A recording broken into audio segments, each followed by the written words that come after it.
Good evening, Chairman McCaffrey, members of the committee. I think I'm the gentleman just sitting next to who spoke last year because I did speak on this issue. For the record, my name is Steve Rosario. I'm with the American Chemistry Council. I represent the business of chemistry here in the Northeast. I've been coming to Rhode Island, testifying here for the past 25 years on various issues. I'm also a 25-year veteran of my volunteer fire company. I'm currently the president of the department. So I have, as a volunteer, I have been in fires, and I've been in many kinds of different situations involving fires. So this particular issue is of personal importance to me and my family. Obviously, every fire that I go to and that I return home to is a win, not only for the folks that we seek to protect, but my family as well. There are a couple of points that I would like to make as quickly as I can. First, fire safety is a real issue for our industry, and we believe that flame retardants play an important role and are a tool to help reduce fires, fire death, and property damage. Fires have been going down over the past 40 years, and we believe that part of that is not only the new safety practices that fire departments are required to follow, but also the addition of flame retardants to products in homes. Because we recognize the danger of fires, we support robust fire protection measures and multiple layers of protection to address fire risk, including the use of flame retardants. Flame retardants also include a broad range of products, and here's where we get into the chemistry a little bit. This bill actually looks at a category as opposed to what other states have done. No state has actually done a category. They have done specific flame retardants, such as TDCP, TCEP, DECA, and others. So this particular bill would go way, way, way beyond what other states have done in terms of including every single flame retardant in a particular category. Some that there may be some issues we don't know, and I'll get to what EPA has been doing. Flame retardants have been reviewed for their safety not only here in the United States, but in countries like Canada, the European Union, and Japan.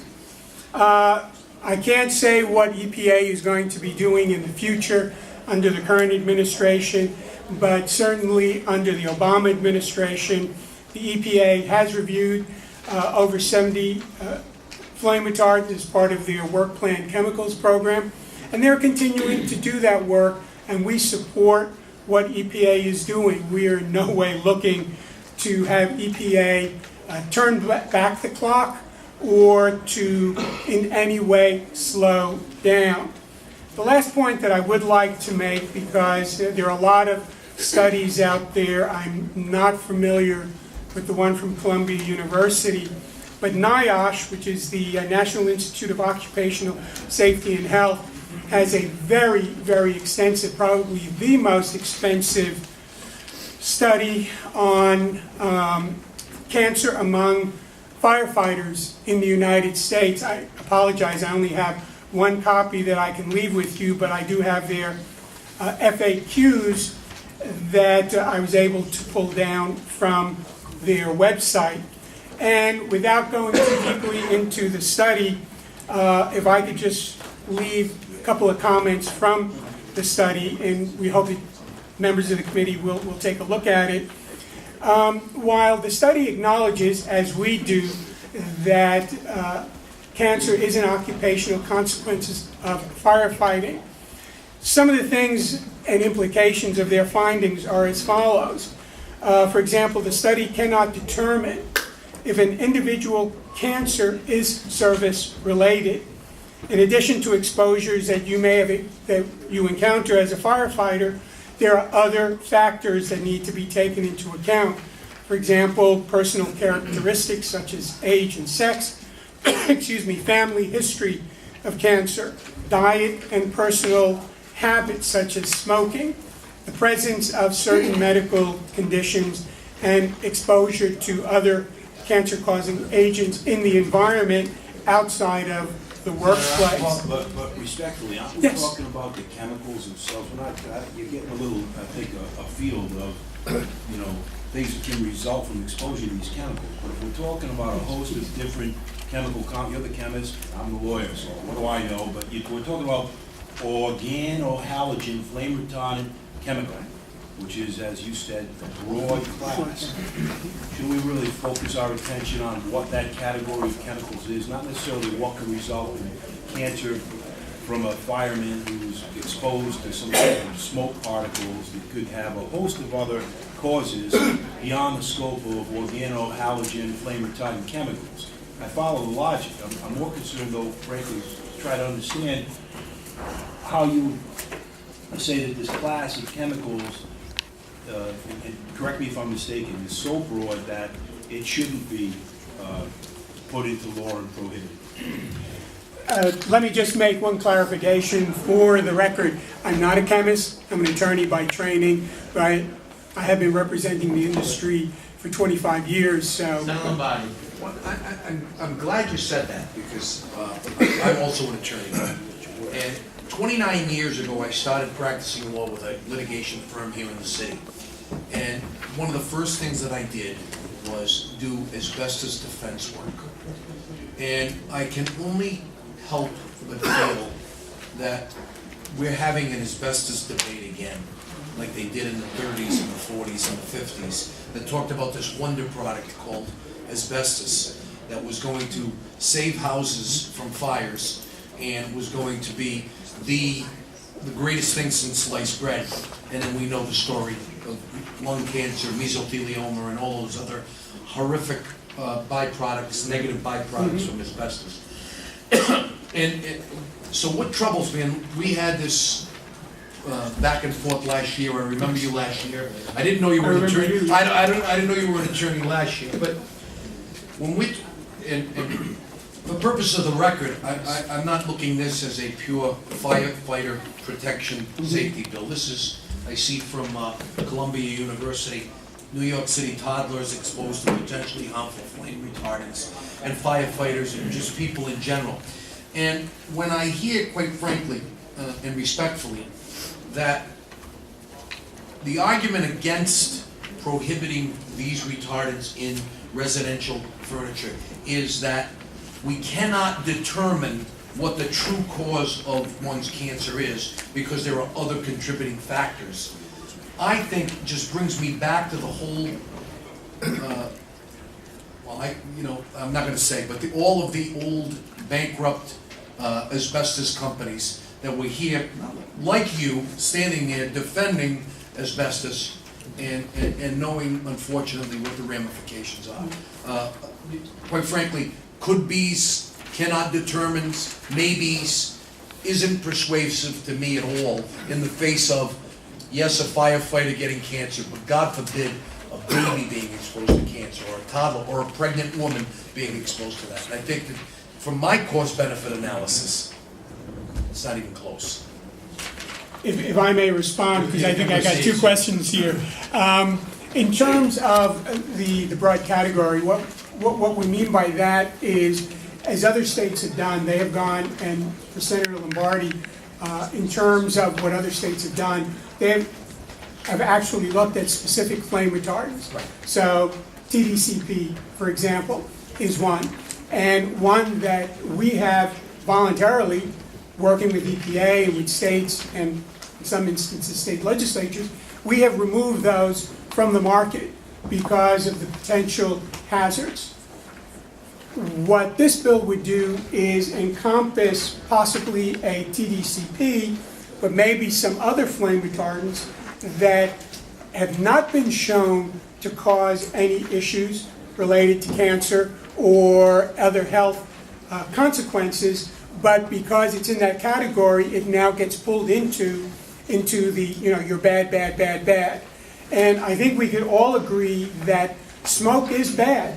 If you're a firefighter, that, besides the flames, smoke is the other big thing that you're going to be dealing with. If you remove one constituent from that smoke, that doesn't mean that that smoke's going to be any safer for the firefighter. And what the NIOSH study says is, yeah, all these things create cancer, but there's nothing in here that is a direct link to any specific flame retardants. Senator Connolly. Thank you, Mr. Chairman. The NIOSH report that you provided to us specifically examined the potential link between firefighting and cancer. And while that's important, it's only collateral or a small piece of what the concerns are that are addressed by this legislation. Now, you've criticized the approach to the legislation because it's based on class, as identified by Senator Ashenbrook. But the legislation also, within that class, specifically identifies bromine or chlorine as being bonded to carbon. Every analysis that you provided, every analysis that I'm aware of, tells us that these toxins, frankly, have terrible effects beyond just this limited subject that you're addressing. Can you provide us with a single study or analysis that says that the bromine or chlorine, when bonded to carbon, when used in this way, is safe? I don't know if I can, and again, I think we have to be very careful, and the NIOSH study mentions that there are many studies out there, and you could take one study to prove this and another study to prove that. What the NIOSH study does, and if I read it correctly, it was over a period of 60 years, looks at a much broader, or has a much broader perspective on the issue in terms of cancer incidence in the firefighting community. And I think that's why the NIOSH study is so important, because maybe I can provide you with one study, but then that fulfills my narrative, and someone else can provide you with one study that fulfills their narrative. And I think we have to be very, very careful with that, and why we're pointing out the NIOSH study as the more comprehensive study on this issue. I don't know if I answered your question, but. Senator Connolly. Yeah, thank you, Mr. Chairman. No, you didn't. Because what I asked you was if you could provide us with one study, one analysis that tells us that bromine and chlorine bonded to carbon is safe when used in this manner. You didn't answer my question. Because I don't know. I wrote a note, and we will get back to you. Senator Lombardi. Again, and I appreciate your position that you're in the proverbial hot seat right now, and I understand that. Been doing this for 25 years. But respectfully, I think it's a little disingenuous to say that there's no direct evidence. I don't think I really care whether there is direct evidence or, a cause and fact evidence.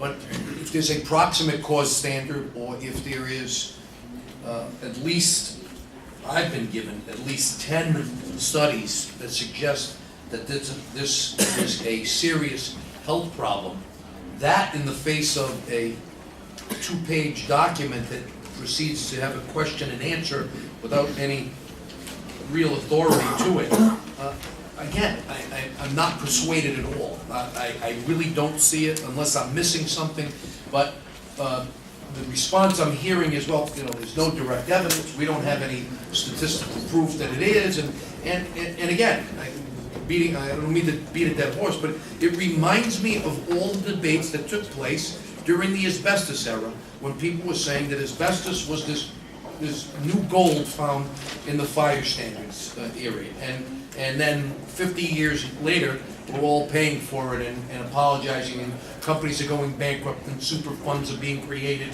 because people are, and I stood at that table, and I know the chairman's going to give me a hard time pretending to be a litigator when I'm not, but I sat at the table watching wives, surviving spouses who knew absolutely nothing about what their husbands did in the shipbuilding industry, but they died of mesothelioma, and we had to try and weed out where they were exposed and all this. And in my mind right now, this is exactly what we're doing here, that 30 years from now, when I'm gone and the next legislature's here, we're gonna be dealing with these bromine and chloride-based products in our upholstery, in our residential properties.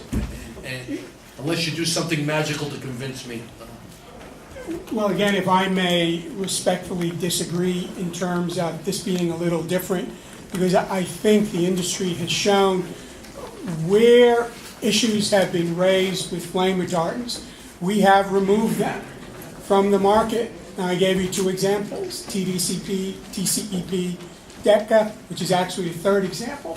So I think as the science continues to evolve, if the flame retardants are shown not to show an issue, then why would you remove a good product? The converse is, where there have been linkages, we have removed them from the market. And in some instances, on our own, in working with EPA, without the hammer of EPA or some other government agency coming down on us. So I think that's a little different than, Senator Lombardo. sorry, so are you suggesting that these studies are not linkages? I don't know which studies you're referring to. I would love to have I our would- scientists take a look at them, I and we I'll could be more respond. than happy. Could I have one of the pages? Just this, I have Senate President Weed's binder in my binder, so I'm always better. I have the benefit of two packets. You're free to Thank take you. We that. will definitely review these Thank you. and get back to you. Thank you. Absolutely. Are there any other questions or comments for this witness? Thank you. Sir, you Thank can you. proceed.